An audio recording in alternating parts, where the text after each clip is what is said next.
Hi there. Today we are going to learn part 3 of the Turkish get up, and that is to the knee. Okay, so we know our setup.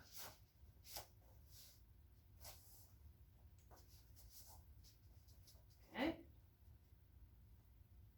You guys are probably getting pretty good at this by now, so we're going to add on, okay? Tension. Pushing the heel towards the wall. Digging the heel in. Rolling, activating that glute. Okay? To elbow. To hand.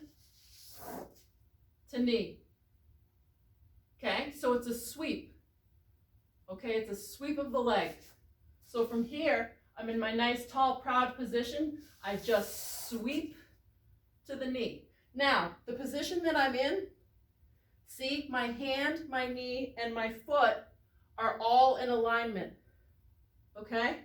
And I have my bell up, my arm is nice and straight and strong. And I'm looking at my bell always. So even when we don't have a bell, we want to look up towards our hand where our bell will be. And now,